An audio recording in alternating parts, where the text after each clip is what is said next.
Is it going? Oh, I do that every time. Anyway, it's Katie. I'm back. For a little bit of time, I got something on my computer screen. I'm trying to do this quick while the baby is sleeping over here in the car seat. We just got out of the car, so I'm hoping he'll be quiet for this and not be screaming. I'm sorry I haven't gotten to other videos on like a how to do cake pop video, like an actual video. Still don't know how to use my camera completely yet and upload it to the computer, so that's something else. But this is just basically about freezing. I've had a lot of questions about freezing cake pops and pricing. So I'll be looking at the iPad next to me to remind me of what I need to tell you guys. So the question about freezing the cake pops.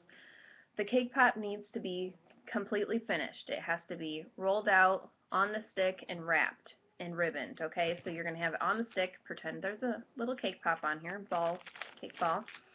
You're going to let it set up, and then you're going to put it up, the bag or the cellophane wrapper around it, and you're going to tie it with a ribbon or whatever you do to make sure it's sealed. Once that's done, you can then put it into the freezer. And I don't freeze for a very long time because I use these for a bridal shows, so I only do it for like a week or two. But I'm sure they'd probably still be good after 2 months. I don't know. You guys can let me know how long you've frozen yours for. Um, I would say 2 months. So that's how you put it in. You just make sure it's wrapped individually. They can't just be all put into like a Ziploc bag or something. They have to be individually wrapped and then put into the freezer.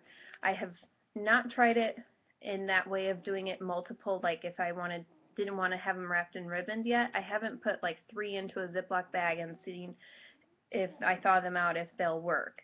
So if anybody has done that, let me know. I might do a little experiment on that later to see if it works that way. But as of right now, I know individually sealed and wrapped, you can put them in the freezer and they won't get ruined after they come out.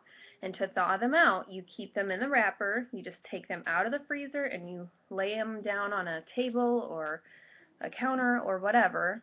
And then after a few hours, they're going to not be cold anymore, and they might still have a little bit of condensation on the outside of the wrapper, but they should be thawed. And once that condensation goes away, they're definitely thawed out.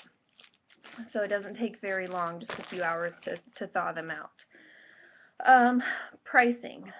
So, oh, and by the way, just so you guys know, please don't, I'm kind of picky about this, and I know it's ridiculous, but when you make a cake pop, it has to be standing up to be considered a cake pop. Because if you consider a cake pop the one where the stick is just sitting in the ball, a cake ball, that's not a cake pop. Yes, you can pick it up and hold it up, but there's a flat edge to it. So that's just a cake ball with a stick in it, and that's fine because it's easier for people to eat, but no, it's not considered a cake pop unless it's on the stick and there's no flat edge to it. Just saying. Just want to get it out there. It just drives me a little crazy.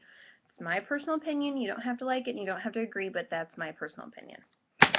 So now pricing. You're going to need to know how much everything costs you and divide it all out. And it's not fun, but you have to do it, and you have to time yourself on how long it takes you to make your cake pop, cake balls, whatever.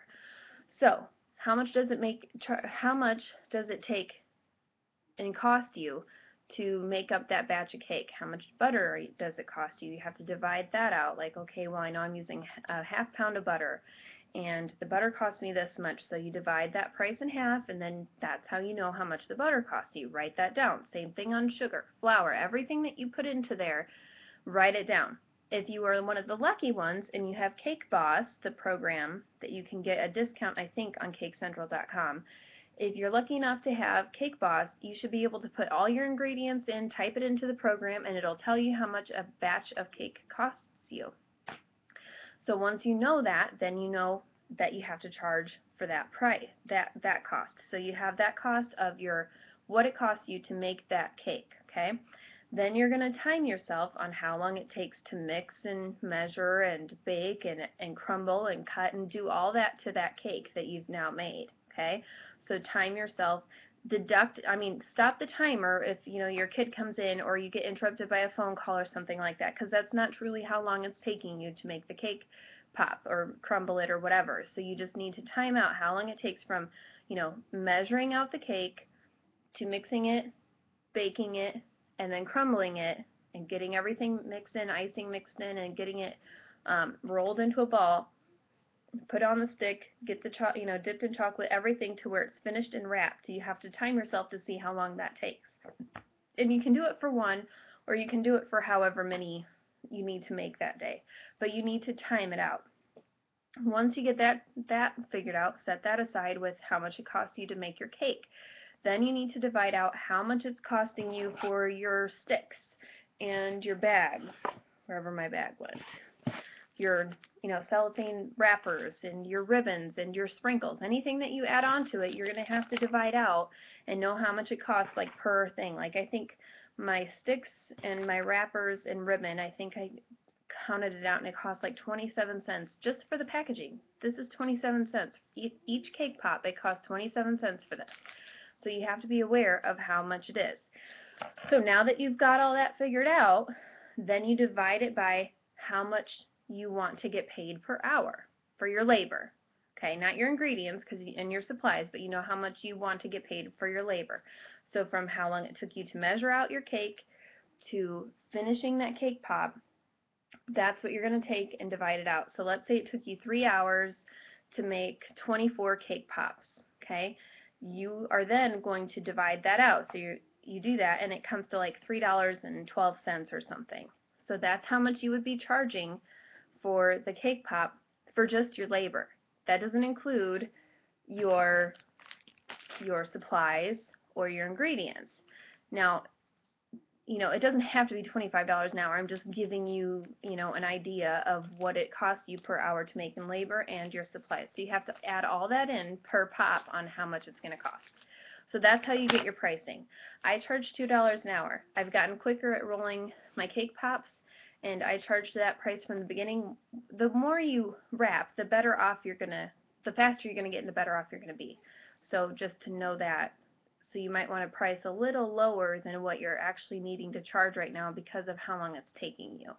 So factor that in too.